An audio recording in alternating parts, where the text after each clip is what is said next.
So hello and welcome back to the MMA Clutch, and as you all guys know, UFC 320 is about to take place in less than a week, and this is possibly one of the best cards right now. The whole matchup is spectacular.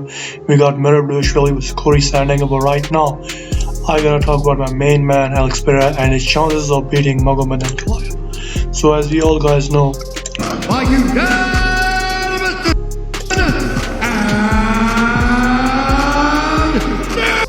so ever since Magomed Ankleav won the title, it was said that both of these guys will fight again for the rematch.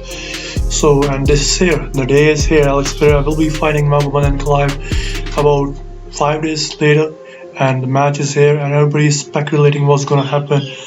Does Alex Pereira possess the skills to beat Magomed Ankleav? Because Magomed Ankleav is a serious threat. You can look at this post: 4th most KO TKO wins in lightweight history. That says something. 2nd most knockdowns among lightweight, active lightweights, light heavyweight I mean. So that is also something. 2nd longest active streak, undefeated active streak, sorry. 2nd longest win streak in lightweight heavyweight history. As you all guys know, John Jones has the longest winning streak. After that, it's Magomed Ankleav. So with all the stats and record aside, can Alex Pereira beat Magomed Ankleav? So I think his chances are very slim, but I'm gonna break down the way he can beat Magomed Ankleav. There has to be some adjustment. He can't just go out there and do what he did in the last time, where he was just moving back for foot, just spamming low kicks. He has to do more than that. He can't just spam low kicks and some few head kicks and just avoid clinching. If he has that game plan, I think we're gonna see the same thing we saw in the first fight. So for that to avoid, Alex Pereira has to be on the front foot, and the only way he can do is to avoid low kicks.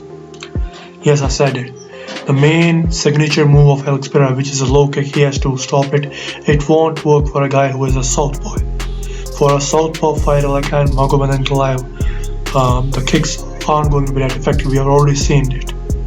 The only way those kicks are going to be effective if Pereira is moving forward, and I know he won't, because Ankleav has a habit of pushing his fighters beyond the red line. He goes out there and pushes the fighter back. He puts that pace like Strickland has. So Pereira has to change those low kicks and replace those low kicks with, I would say, oblique kicks, like Ian Gary does, to the side of the knee. Those will be very super effective. So there's the one thing Pereira could do. The other thing I would advise is, don't be afraid of clinches.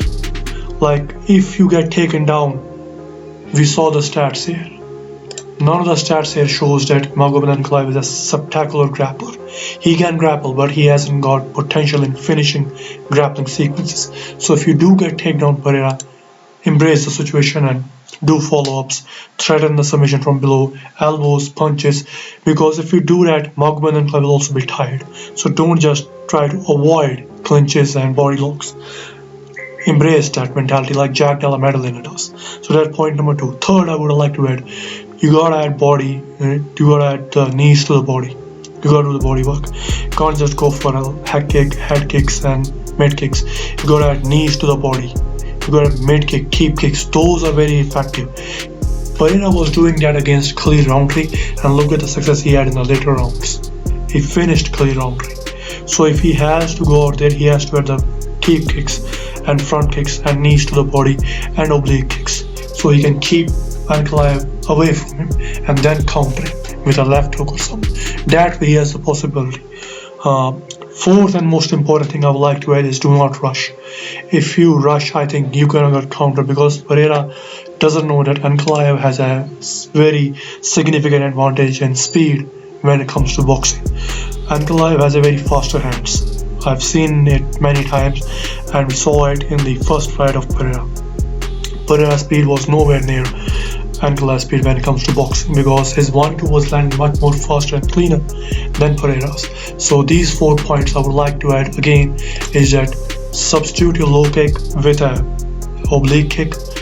Don't avoid clinching, avoid rushing in, Look for counters, but don't rely on counters heavily.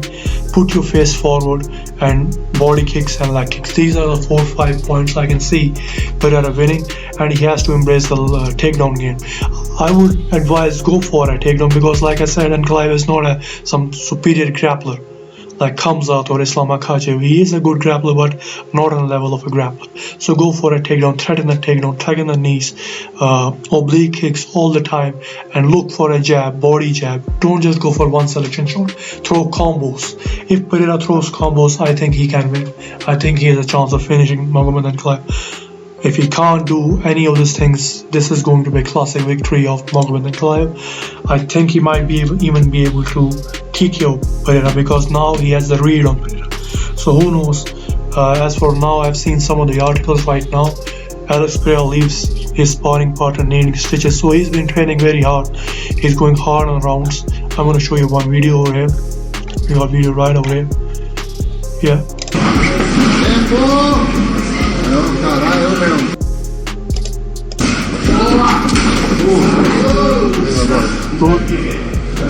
Like he did it knee. So all in all, we got this idea that Pereira is not looking soft. He's locked in and he's trying his best. I would just advise him to change his strategy a little bit. Go for body kicks, knees to the body, and oblique kicks. These are the things I would like to add. Other than that, Pereira is a spectacular fighter. The things he has done are amazing. We need him to win. I would not mind Ankleav winning, but Ankleav is probably one of the most boring fighters I've ever seen in my life. So that's it, guys. Other than that, I'm going to make a lot more videos this week, especially on Merab and Corey Sandhagen. This was my take. What do you guys think Pereira needs to do in order to win? Like, share, and subscribe, and I'll see you guys again. Adios.